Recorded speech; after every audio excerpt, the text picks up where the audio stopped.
A lot of people struggle to build consistent exercise routines, not because they lack willpower or because they're lazy, but because there's simply too many decisions to make. What gym should I go to? What program should I follow? What equipment should I use? What exercises should I be doing? And after a while, the whole thing can start to feel overwhelming. So I want to show you a much simpler way to build a training routine. One with fewer decisions, less friction, and movements that you can genuinely see yourself enjoying for years. I've been lifting weights for 30 years now, not because I'm chasing some perfect idea of fitness. I genuinely enjoy training.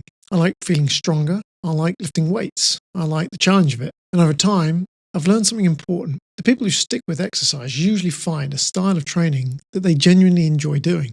That's really what this video is about. Not finding the perfect program, not finding the best exercises, but finding a way of training that fits you well enough that you actually continue doing it. So the first thing I want you to think about is your environment. Where are you realistically more likely to train consistently? At home or at a gym?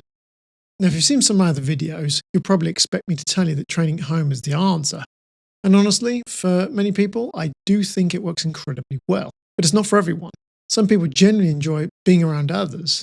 They enjoy the atmosphere of the gym, the buzz of it, the separation from home. When I train at home, I train by myself. I listen to music, maybe I listen to a podcast, and I'm perfectly happy like that. But I've coached plenty of guys over the years who would hate that. They want the social environment. They want to be around other people training. So there's no perfect answer here.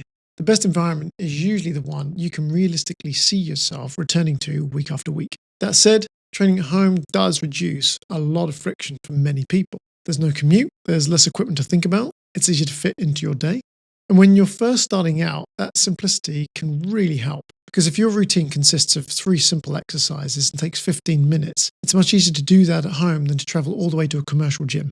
Most people won't commute somewhere full of equipment just to use one kettlebell or a pair of dumbbells for 10 minutes. It feels unnecessary. So especially in the beginning, home training can make consistency feel far more achievable. The second thing I'd suggest is choosing one tool. Not the best tool, not the one social media tells you is optimal, just one tool that feels relevant to you and that you can genuinely imagine yourself using consistently. Because gyms can actually become overwhelming very quickly. They have machines, cable stations, barbells, dumbbells, kettlebells, resistance bands, cardio machines. And without realizing it, people start to feel like they need to use all of it. You don't. Different tools create different experiences.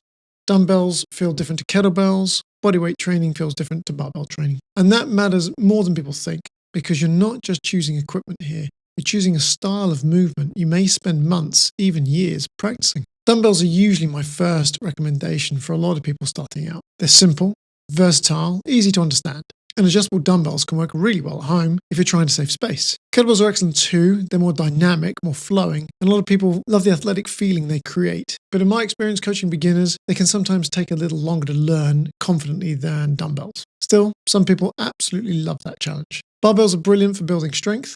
They're measurable, which people often enjoy because progress is very clear. But they can also expose limitations quite quickly, especially mobility restrictions, and that can sometimes frustrate beginners early on. Bodyweight training is great too. Minimal equipment, it's very flexible, it's very convenient, but certain bodyweight movements can feel discouraging for people carrying a little extra weight. Exercises like pull-ups and dips are fantastic exercises, but they can also be very difficult initially. I've coached men who felt incredibly strong lifting weights, but then became disheartened when struggling to lift their own body weight. So again, there's no perfect tool. There's just a tool that may suit you better right now. And remember, choosing one tool doesn't mean you're stuck with it forever. As you become more confident and consistent, you can always add more later. The next thing I'd suggest is choosing a small number of foundational exercises, not 20. Not an endlessly varied program. Just a handful of productive movements that cover the whole body. Something for the legs, something for the back, something that involves you pushing, something that involves you pulling something. And honestly, I'd start with only 2 or 3 exercises. A lot of people resist this idea because it feels too simple. They think, surely I should be doing more. But often that mindset comes from trying to achieve dramatic results as quickly as possible, usually weight loss. People try to overwhelm the problem with more work. But in the beginning, the goal isn't to do everything. The goal is to learn how to train, to become familiar with the movements, to develop confidence and consistency. You don't need endless variety in the beginning. You need familiarity. You want training to feel increasingly natural over time, not increasingly complicated. And this is important because we're trying to reduce friction.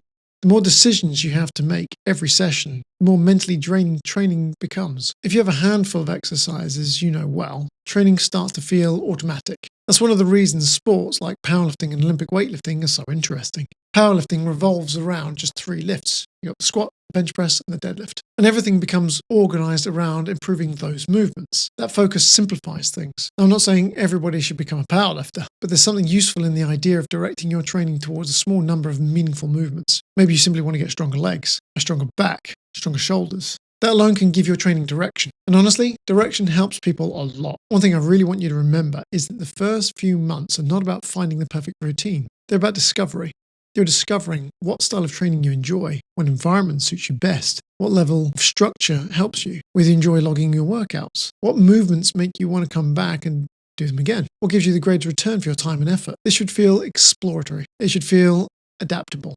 If something genuinely doesn't work for you, change it. Don't force yourself into a style of training you hate simply because somebody online says it's optimal. You're trying to build something sustainable, something that actually fits your life and your personality. So before I finish, I want to give you 2 very simple examples of how this could look.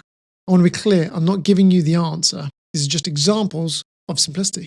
The first uses a kettlebell. This is a sequence I originally learned from Dan John. It's simple.